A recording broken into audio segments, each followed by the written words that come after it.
नमस्कार दोस्तों, आज बात करेंगे एक इम्पॉर्टेंट टॉपिक पर और वो टॉपिक ये है कि क्या अब ट्रम्प यूरोपियन देशों पर भी टैरिफ लगाने वाले हैं। तो ये बात ऐसे उठी कि अब ट्रम्प ने खींचकर यूरोपियन देशों को भी बोल दिया है कि अगर उन्होंने रशियन ऑयल परचेस करना बंद नहीं किया तो वो उनके ऊपर भी टैरिफ लगा देंगे। तो आइए इस पूरे घटनाक्रम का विस्तार से जानने की कोशिश करते हैं और समझते हैं कि आखिर ट्रम्प ने ये क्यों बोला, इसका असर क्या पड़ेगा और भारत चीन पर भी इस घटना का क्या असर पड़ सकता है। तो देखिए, अभी हाल में ही ट्रम्प ने यूरोपियन देशों को बोला है कि अगर उन्होंने भी रशियन ऑयल को परचेस करना बंद नहीं किया तो उनके ऊपर भी वो टैरिफ लगा सकते हैं, क्योंकि वो भी रशियन ऑयल परचेस कर रहे हैं, जिससे रशियन यूक्रेन युद्ध में रशिया को फंडिंग हो रही है। तो देखिए, प्रमुख रूप से ट्रम्प ने कुछ बातों को कहा, जिन बातों का आशय ये है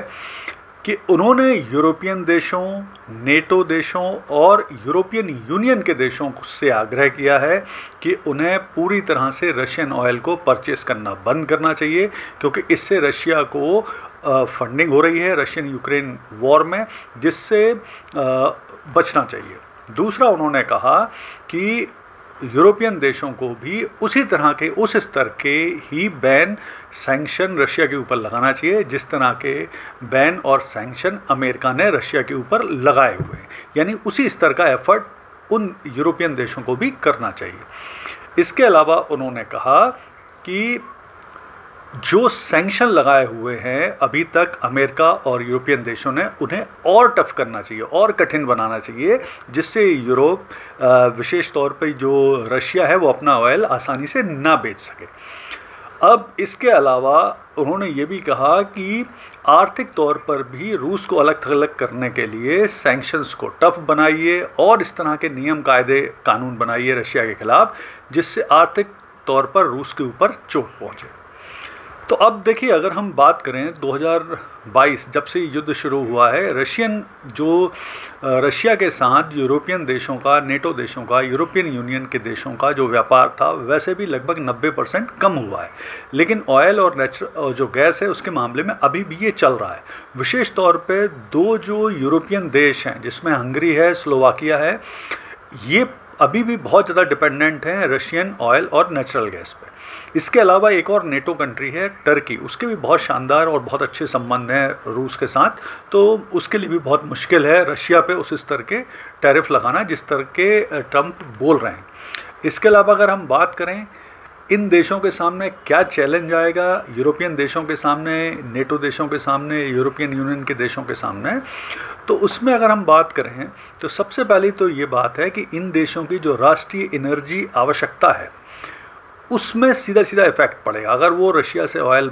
या गैस लेना बंद करेंगे तो इनकी जो राष्ट्रीय ऊर्जा की ज़रूरत है उस पर इफेक्ट आएगा। विशेष तौर पे हंगरी और स्लोवाकिया के लिए तो ये करना फ़िलहाल बहुत मुश्किल लगता है।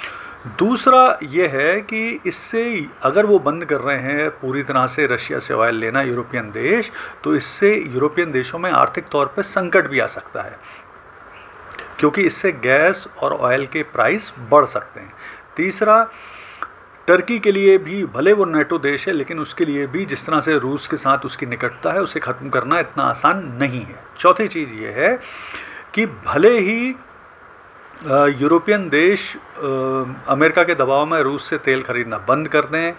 भारत और चीन पर टैरिफ लगाने की भी बात करें जैसा कि ट्रम्प बोल रहे हैं, तब भी लगता नहीं है कि यूरोपियन देशों के लिए ये आसान होगा। क्योंकि अगर मान लीजिए यूरोपियन देश बंद भी करते हैं रशिया से ऑयल खरीदना,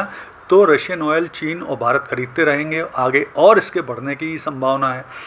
उल्टा अगर यूरोपियन देशों ने ट्रम्प के दबाव में भारत और चीन पर टैरिफ लगाए तो भारत चीन के संबंध खराब होंगे यूरोपियन देशों के साथ। जो सप्लाई चेन मैनेजमेंट है चाइना की यूरोपियन देशों के लिए, भारत की जो सप्लाई चेन मैनेजमेंट है उसमें भी डिस्टर्ब होगा और चीज़ें यूरोप में महंगी बिकेंगी, तो वो उनके लिए आसान नहीं। फिर एक बड़ी विचित्र सी स्थिति हो रही है WTO की भूमिका की। दुनिया में जो वर्ल्ड ट्रेड ऑर्गेनाइजेशन है, जो विश्व व्यापार से संबंधित नियम, कायदे, कानून बनाता है, उसके हिसाब से पूरे देश एक्ट करते हैं, लेकिन अमेरिका और ट्रम्प अपने हिसाब से टैरिफ लगा रहे हैं, लोगों को प्रेशराइज कर रहे हैं टैरिफ लगाने में, तो WTO की भूमिका नगण्य हो रही है, उसका कोई महत्व ही नहीं हो रहा। तो भविष्य में और भी देश WTO को बाईपास कर देंगे, तो ये भी एक गलत परंपरा सेट हो रही है। फिर कुल मिला के अगर यूरोपियन देश बंद करते हैं रूस से तेल खरीदना, तो उनके पास ऑप्शन रहेगा, उनको गल्फ कंट्री से या अमेरिका से तेल खरीदना पड़ेगा, जो कि उनके लिए बहुत महंगा पड़ेगा और उनकी ऊर्जा ज़रूरतों के हिसाब से कतई फ़ायदेमंद नहीं रहेगा। और कुल मिला के इसमें फ़ायदे में रहेगा ट्रंप और अमेरिका, क्योंकि उनको अमेरिका बेचेगा यूरोप को तेल और गैस। तो यहाँ पर जो स्थितियाँ बन रही हैं, तो मुझे लगता नहीं है कि यूरोपियन देश, नेटो देश या यूरोपियन यूनियन के देशों के लिए फ़िलहाल बहुत आसान है ट्रंप की इस बात को मानना और रशिया से तेल खरीदना बंद करना। धन्यवाद।